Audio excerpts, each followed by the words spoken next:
has held a powerful place in American history. The hymn is known as the Black National Anthem, but it is more than that. It is a history lesson, a rallying cry, a pledge of unity, and as people gather to fight for equality and justice, it is as ever-present refrain. George Washington Carver was famous for peanuts. He was a teacher at Tuskegee.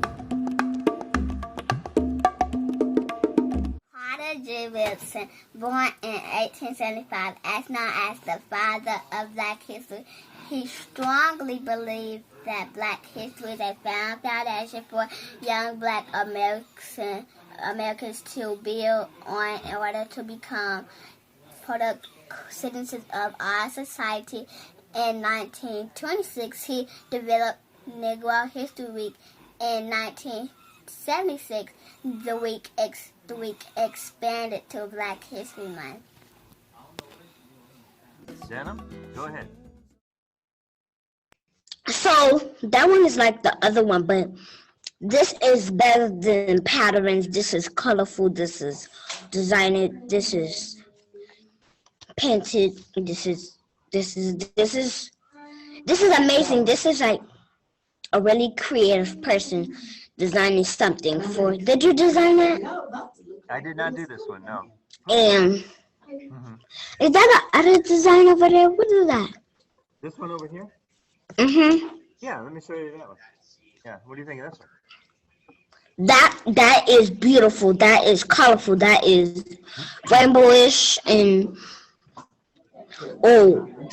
that one is good. It's giraffe skin. It's good. I know. It's nice, huh? This is a great artist. This one you like? You guys like this one a lot, huh? Yeah. I like the blue and the giraffe and colors, and don't you? What do you think, Tabaris? You like this one? Yeah, Tabaris. Yeah, me and Tabaris liked it.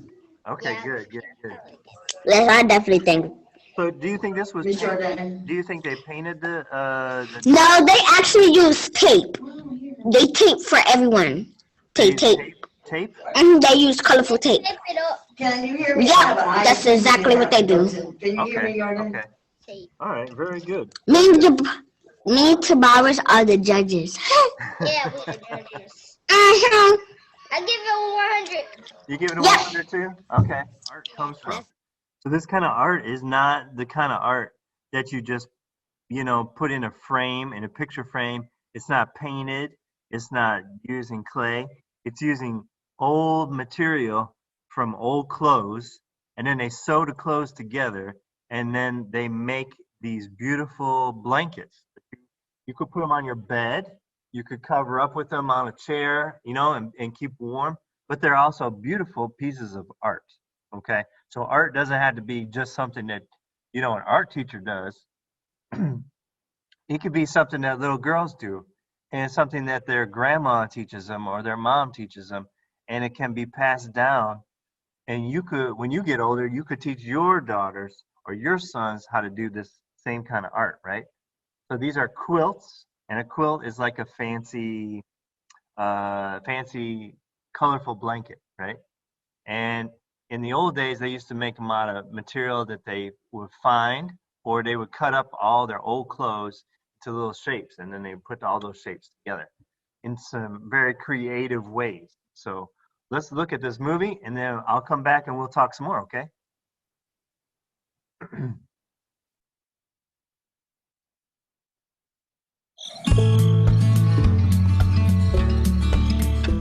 Gee's Bend is a small remote Black community in rural Alabama, surrounded on 3 sides by the Alabama River. Descendants of slaves who had worked in the fields on the Petway Plantation, quilting is a proud tradition for home and family, from 3 to 4 generations in the same family. The purpose of quilt making in the South was very important, Besides warmth, it preserved memories and events, told stories, and it served as message boards for the Underground Railroad, which guided slaves on their way north to freedom.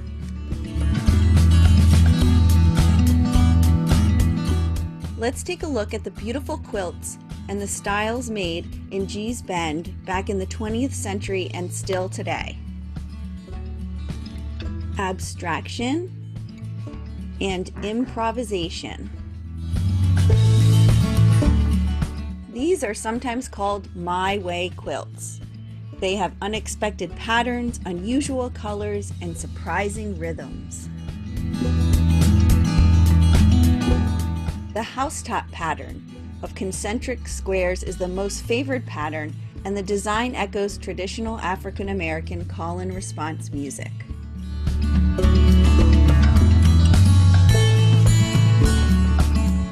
Patterns and geometry.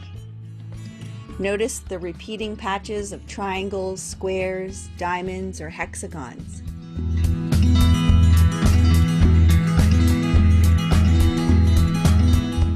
Sears corduroy. These were produced around the 70s when Sears Roebuck produced corduroy pillow covers in colors like gold, avocado leaf, and tangerine or cherry red. The leftover fabric scraps were taken home by workers and shared with family and used to make these vibrant works of art. Work clothes. Using old clothes or otherwise useless materials and scraps of fabric became popular and very resourceful to make quilts out of.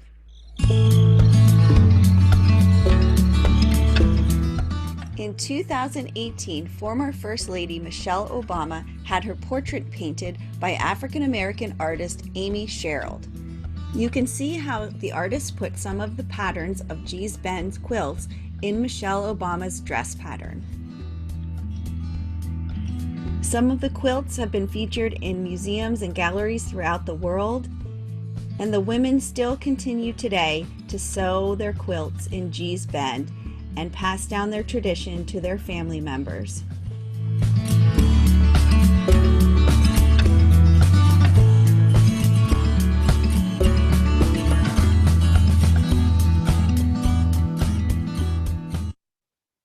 All right, so you can see that, even though they made these quilts, maybe to keep warm or maybe to make like a decoration in their house, that these quilts now are very valuable, and people think of them as works of art, so that they even hang them in museums, like you see right here. So this woman is in the High Museum, which is downtown here in Atlanta, and then they hang these quilts up in the museum because they're like work of art, right?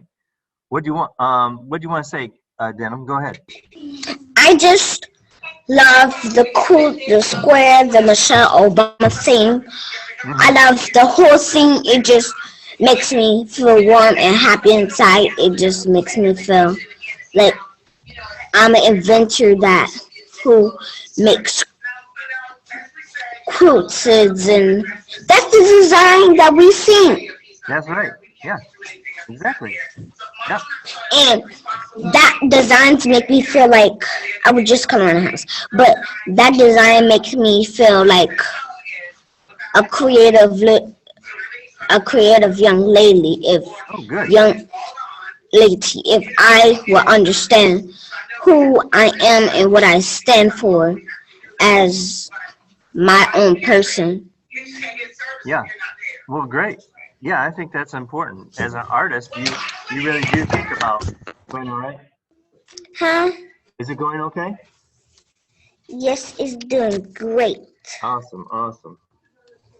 Look, I even added a new shape. Oh, perfect, perfect. It's a circle with a twist. I like that. Hey, you copying out for me, Christina. You copy. And I mean, it's not like.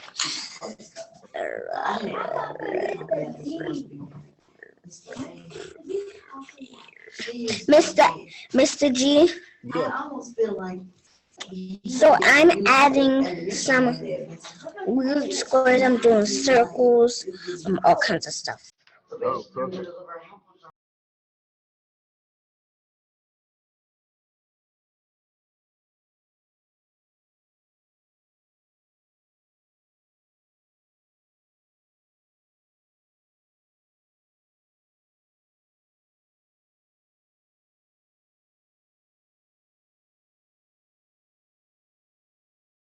1964, Kamala Harris is an American politician and attorney serving as the 49th and current Vice President of the United States.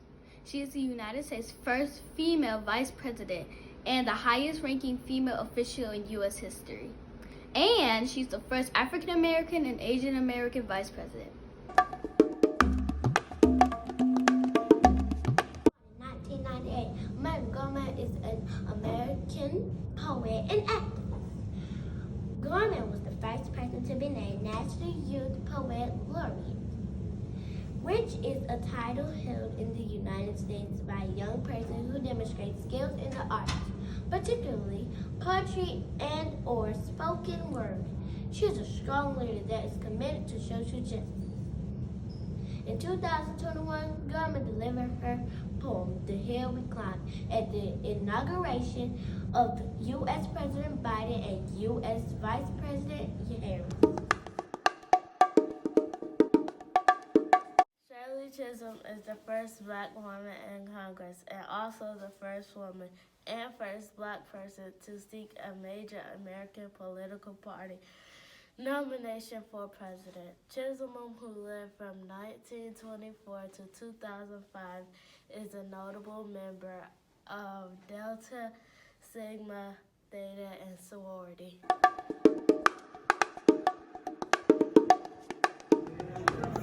Go. Raphael Warnock is the senior pastor of Ebenezer Baptist Church in Atlanta, Georgia. In January 2021, he was sworn into the United States Senate. Raphael Warnock is the first Black senator from Georgia.